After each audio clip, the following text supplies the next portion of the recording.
The movie opens up in the year 2012, in a small neighborhood in London. People are going about their daily lives, and everything seems to be normal. Just then, an elderly woman, Maeve, senses something in the area and stops. She seems worried, as if she has felt an external force. One of the neighbors, Trish, asks Maeve if she is alright, but the old lady mentions that it's happening again. Out of nowhere, she rushes to the nearby kids and orders them to get inside their homes. The neighbors are perplexed, as it is a perfectly normal day, with no signs of any danger. But Maeve keeps saying it's happening again. Meanwhile, we are shown the poster of a missing girl, signaling that she was abducted not so long ago. As Maeve is trying to convince her neighbors, Trish's daughter Chloe watches everything unfold from her room across the street. She is singing her favorite song, which talks about the bird Kookaburra. She then sits on her desk and starts sketching a picture of one of the neighbor boys who is playing outside. Surprisingly, as soon as she finishes the sketch, the boy vanishes into thin air, as if he has been teleported. Maeve and the boy's father realize that another abduction has taken place, but they can do nothing about it, aside from maybe taking away that girl's crayons. Following this, we are introduced to the main protagonist, the Doctor, and his accomplice, Rose. The two are time travelers who have been tasked with fixing any anomalies in the timeline. They have come into this world through their teleportation portal. However, this time, they are simply there to witness the opening ceremony of the 2012 London Olympics. As the two are walking through the same neighborhood, they come across the posters of the missing children. The Doctor, being a curious individual, doesn't believe that someone in a quiet neighborhood like this one is capable of abducting children.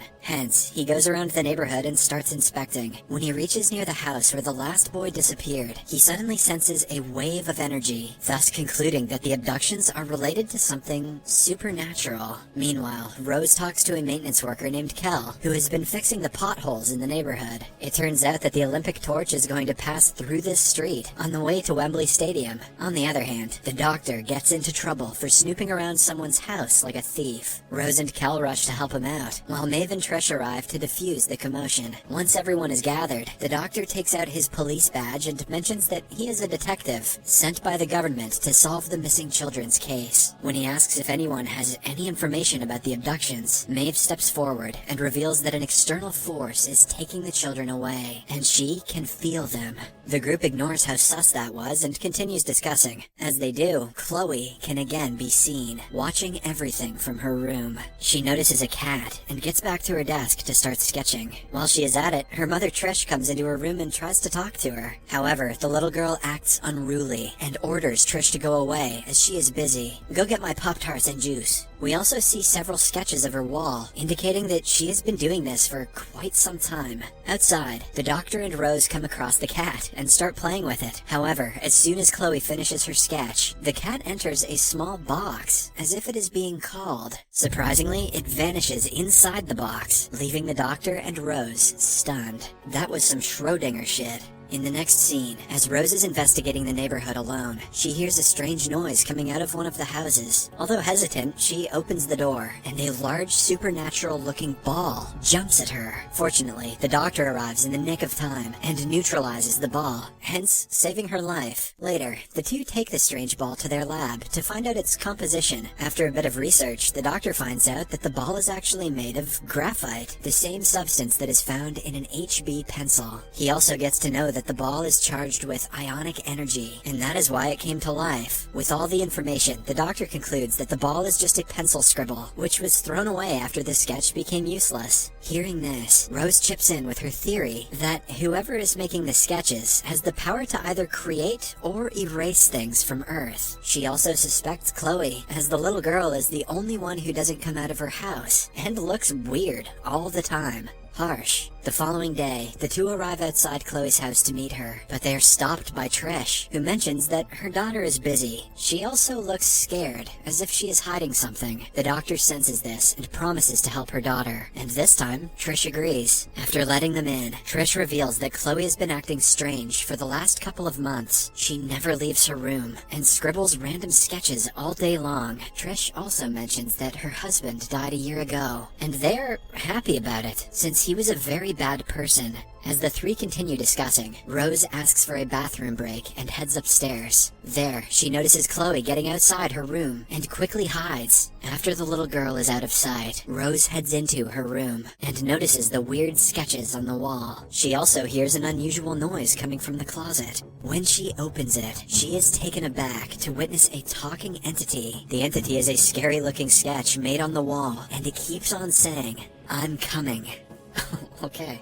Meanwhile, the doctor meets with Chloe and tries to interrogate her, but the girl again says that she's busy. Suddenly, he hears Rose's scream and rushes upstairs. On reaching, he sees the entity trying to come out of the closet, and immediately closes it. Trish also arrives and gets angry that the two have barged into her daughter's room without permission. Just then, Chloe reveals that the entity inside the closet is her father, and that she sketched it after she saw him in her dream. Worried, Trish asks her what's going on, but as usual, Chloe does not respond. After this, the two time travelers brief Trish on everything that has been happening with her daughter. They mention how Chloe has been using her sketches to make kids and animals disappear from her neighborhood. As expected, Trish is dumbfounded to hear all this, but deep down inside, even she knows that something is terribly wrong with her daughter. Later, the three head to the kitchen and discuss the matter at hand. Trish is confused as to why Chloe drew her dead father, to which the doctor replies that he has been haunting the little girl in her dreams. Then, to find more answers, they again head back to the little girl's room. However, this time, the doctor uses one of his spells to render Chloe unconscious so that he can talk to the entity that is possessing her. Lo and behold, the entity starts speaking and continuously mentions that it doesn't want to be alone. It then identifies itself as an Isolus, a supernatural being that travels through space with its large family. 2 months ago, this particular Isolus became separated from its family when a large solar flare damaged its pod and sent it flying to Earth. Rose and Trish can't understand why the Isolus took over Chloe's body, but the doctor clarifies that these creatures live off their family's energy, and that if they are separated for too long, they will die. The Isolus befriended Chloe because she had a troubled childhood, and is lonely, just like it is. The Isolus has also caused Chloe to draw a life-sized, exaggerated figure of her late abusive father. He further mentions that the Isolus will continue kidnapping children and other animals until it can match the numbers of their large family. Rose asks about the number, and the doctor replies, 4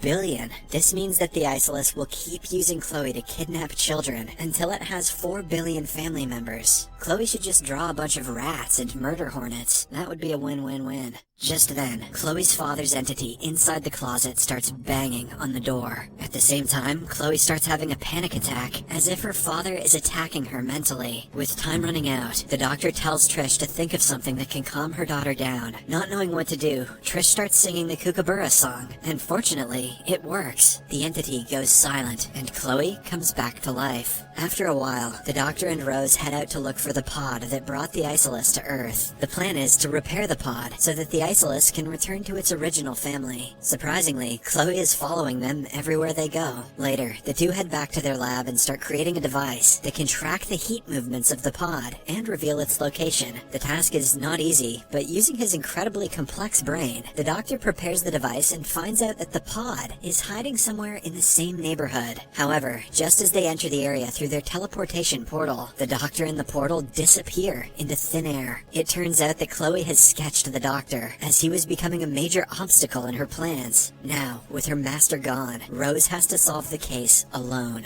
What if Chloe draws Rose, too? In the next scene, Rose hurries to the streets and starts looking for the pod. A few hours pass by, but she doesn't find a single clue. Suddenly, it strikes her mind that the pod feeds off heat energy, meaning that it must be repairing itself in the hottest part of the neighborhood. She then approaches Kel, the maintenance worker, and asks him the location of the largest pothole he fixed recently. Kel thinks for a while and points at a nearby place, where he deposited a lot of hot tar. Wasting no time, Rose grabs an axe and starts digging. Her plan comes to fruition as just after a few minutes, she finds the pod. Elsewhere, Chloe watches the television and sees thousands of people in Wembley Stadium waiting to witness the opening ceremony of the 2012 Olympics. Unsurprisingly, this strikes an idea in her mind, and she starts sketching the entire stadium. Shortly after, Rose arrives at the house with the pod, but it's too late. Around 80,000 people in the stadium have disappeared into thin air, and the news is being broadcast live on television. Sadly, this is still not enough for the Isolus, and it orders Chloe to sketch the entire Earth so that it can abduct everyone and make a large family. Rose tries to stop Chloe, but the entity inside the closet threatens to come out if she gets near the child. With all hope now seemingly lost, a sketch inside the room suddenly moves. It is the doctor's sketch, and even while being abducted, he has managed to communicate with Rose. In the sketch, she is pointing at the Olympic torch. At the same time, the television also starts showing the Olympic torch rally, which is nearing the neighborhood. The reporter says that the torch is a beacon of hope, integrity, and love. As soon as Rose hears this, she realizes that the doctor is signaling her to throw the pod inside the Olympic torch, as love is the only thing that can repair it.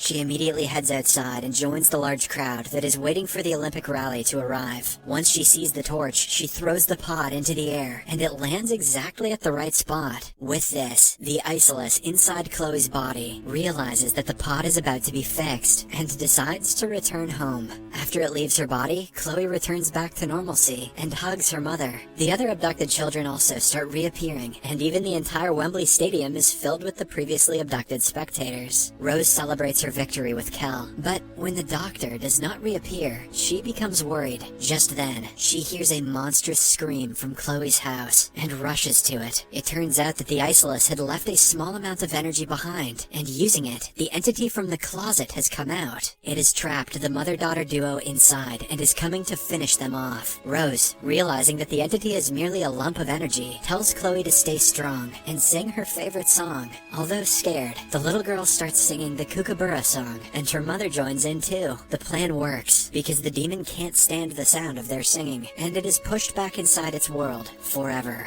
In the final scene, the television shows that the man carrying the Olympic torch is exhausted and injured. Just as he is about to reach the Wembley Stadium, he collapses to the ground. Surprisingly, the doctor pops up out of nowhere, carries the torch, and heads to its designated destination. As the crowd and the entire world cheers on, he climbs up the stairs of the stadium and lights the Olympic flame.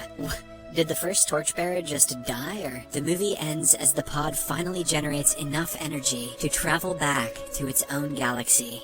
Subscribe for more videos like this, turn on notifications, and leave a like to help the channel out. Thank you for watching.